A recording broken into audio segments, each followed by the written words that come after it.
Hello সবাইকে। তো আমি আবারও সকালের পর আজকে সন্ধ্যাবেলা আবার একটা ভিডিও নিয়ে চলে এসেছি।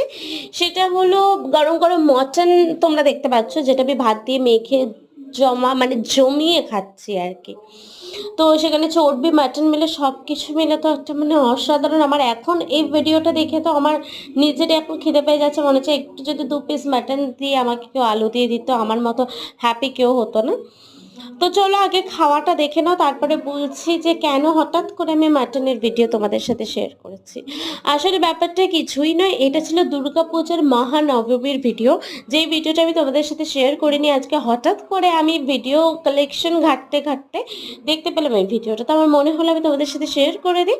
তো তারপরে আমি অ্যাজ ইউজুয়াল রেডি হচ্ছিলাম, ব্লাউজ টাউজ পরে, শাড়ি ফাড়ি পরে তারপরে বেরোনো। তারপর মায়ের সাথে বেরিয়ে গেলাম। এই শাড়িটা অ্যাকচুয়ালি আমার গিফটেড শাড়ি ছিল, গিফট করা হয়েছে আমাকে, খুব স্পেশাল স্পেশাল শাড়ি আর কি আমার।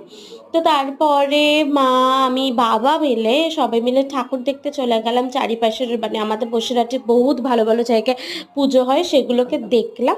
দেখে তারপরে আস্তে আস্তে বাড়ি আসতে রাত হয়ে গেছিলো, 12:30 পরে বাড়ি ঢুকেছিলাম। তো আর কি, বাড়িতে এসে যেমন নর্মালি খেয়ে দিয়ে ঘুমানো ছাড়া আর কোনো কাজ ছিল না।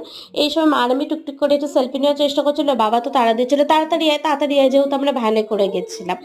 ভ্যান ভাড়া করে আমাদের বসিরহাটের দিকে সবাই যখন ঠাকুর দেখতে যায় ভ্যান ভাড়া করে যায়। তো ভালো লাগলে সাবস্ক্রাইব করে দিও। দুর্গাপূজা অনেকদিন আগে চলে গেছে, বাট এতদিন পরে দুর্গাপূজা একটা ভাইবস তো নিয়ে এলাম বলো ভিডিওর মধ্যে দিয়ে। ভালো লাগলে সাবস্ক্রাইব করো। নেক্সট ভিডিওতে খুব তাড়াতাড়ি দেখা হচ্ছে। বাই।